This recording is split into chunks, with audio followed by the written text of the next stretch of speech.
Thanks for dropping in. I'm looking through another box. It was marked as if it was computer stuff. There was a whole lot of other stuff. I've already gone through that. Now I'm down to the computer stuff, including, oh yeah, a switch box. A, B, C, D. This was something primarily used, I guess, with IBM things, and could have been Amiga things, but it's mostly when you had a whole lot of printers hooked up. And there was good reason for this. Behold the magic. You could, one cable goes in here, up to 4 different cables to 4 different devices goes out here. And the thing that was good about this, I'll just set this down here, is when you have a number of devices that all require different kinds of setups, like labels and regular paper and who knows, maybe a scanner and other things. When I was at the TPUG office long ago, I remember things would get set up differently.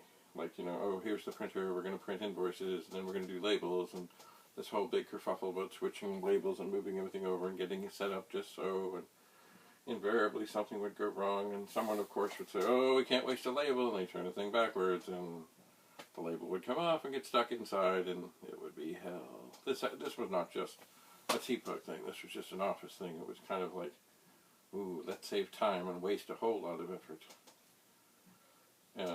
Anyway, many times I said to people over the years, it's cheaper in the long run, and even not that long a run, to have 2 printers. One set up to print regular things, one set up to print labels. And if there's some other thing you need, another. But typically that was the 2 things. Because when you have labels or something, well, when they work, they're a gift from God, and when they're not, they're from the devil. And getting the tension on the tractor feed just right, and getting them lined up just right, and have everything just tickety-boo is not easy. As laser printers came to being, you know, you didn't have to worry so much about tractor paper and tractor stuff and all that. So that was okay, but the labels were still always an issue. And actually, you know what we did at the TPUG office for quite some time, long ago on Avenue Road, 1912A, is for the disc labels, we didn't print them, we photocopied them. And someone would say, oh my God, photocopying labels, that's dangerous. Well, it is. It could be. But what we did is we'd have the master, we would put it in the photocopier, and then the sheets of labels would run flat through the copier. So they went in the back, straight flat, came out the side, straight flat, no bending, no twisting, no anything. I never remember us having trouble. So if you ever think your TPUG disc label looks like it's probably photocopied, yeah, it is. Anyway, this was a good thing. It was a switch box, basically for printers and other such things that would use the printer output. Beautiful. I will ponder this. I'm not sure I have a great use for it. I might. But I'm going to put it in the box here with Amiga things. Oh, now here's something magical. Look. It's a rainbow pack of discs. And what are they? Oh. They're 30 discs, formatted for a Macintosh. 30? Are there 6? Yeah, there are. Yellow, red, gray, green, and blue. Formatted for a Macintosh. You know what? I guess I never read that when I picked these up. Probably at a second-hand store. Formatted Macintosh. I will think about this. Oh, looks like I paid $2 $3.99 for this beautiful collection of Macintosh discs. Well, you know what? I could fake the thing off. I'll probably end up ripping the thing. What are they? They are 2HD.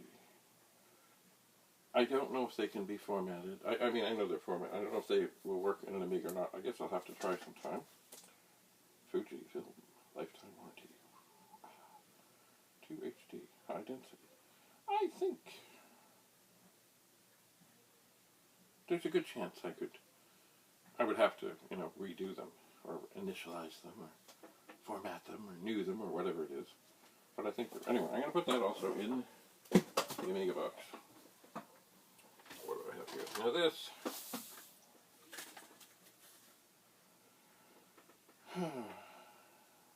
this is some kind of RAM or something IBM-like. Lifetime warranty. Yeah. The company says it's crucial. I think there was a good reason at some point that I got this, but I don't know what it is. So that being said, I'm going to throw it in the box of things that may end up at the World of Commodore. Oh, now here's something. Here's a box for an 8K RAM cartridge for a VIC-20. There's no cartridge in it. But I know I have it somewhere. It's one of those things. It's in such rough shape. I'm considering the possibility of recycling it. But I think I won't at this time. I'll just toss it in, even though it doesn't go in there really. The Amiga box. What do we have here?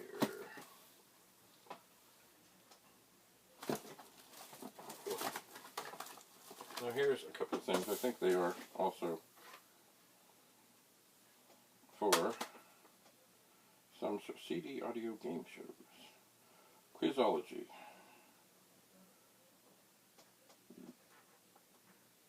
Oh, this was produced by Jeopardy champion Ken Jennings. Quizology. I seem to remember it had a pretty wooden box for it too. Got it at the second-hand store. I think this too is something to go in. I guess there are probably 4 CDs. Here's something I will save because I still do have quite a lot of CDs and DVDs around. These are little sleeves. Hi, Penny. That you can put them in and it keeps them, and you know what, I may end up shipping things that it protects them. So just because it's here, I'll toss them in the Amiga box. Now these things. What are these? Oh, they're different ones. Hi, Penny. Yes, I know. Whoa. Penny. Penny. These look like. Aha. They are little containers. Oh. They're containers for discs. Oh, there. But it's funny, the discs don't fit the one way with the sleeves. I'll just leave that there. Yes, 5 1/4 library discs. Okay, that's good. I think these 2 things can stay around here. Invariably, I will find more discs. Oh, don't do that.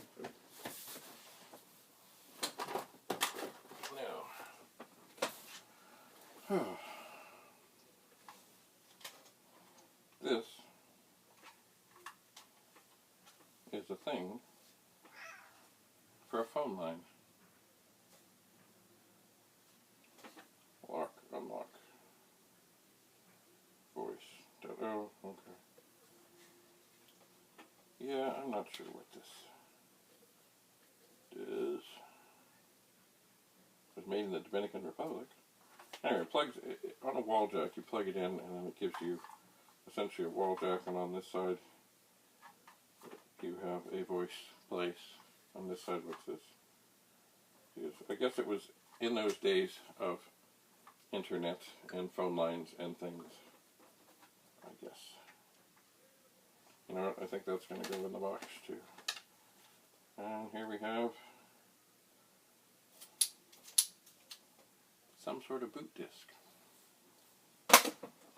into the box. Now here, these are quite something. Many people have heard that at some point, I guess I can set most of these down. And actually I might have picked these up. I think I did at the World of Commodore. This is an 8-inch disc. Way back when, originally, this is what a lot of computers used. But pretty early on, I would say, late 70s, etc. And in industrial things too. When actually I worked, hi Penny, how you doing? Hi Penny. I worked at Winn-Dixie in the warehouse doing all the computer things up in the computer room. Where, it's funny, they had an area of their land that had been never developed, and it wasn't all that big, so they kept goats on it, so it would, hello Penny, they could save money on the land. And our office was air conditioned, but the halls and other places were not, so, and in Florida it gets hot, and the air was like dead. Anyway, but they did have their, and I never knew what exactly it did or why it did, but we did have a big 8-inch disc that went into this thing, and you just left it there. And it did what it did. Hi, Penny. I hear you. I see you. So I've just saved these because they are an anomaly. I guess at some point, Peachtree Software. Hi, how you doing? I will hang on to them just because they are unique and interesting. Penny, do you want me to pick you up? Penny. Hi, do you want me to pick you up, Penny? There's not a whole lot of room here because I'm going through things. I am. I'm trying to get rid of some things. Sometimes it goes well, sometimes it doesn't, Penny. Sometimes it just doesn't go well. Sometimes it means just more things. Oh, it's the box I just moved. Penny is now in the box. Yes, isn't that lovely? Okay, you just lie there. I think what I'm going to do actually with these, there are a number of these. A number of these discs is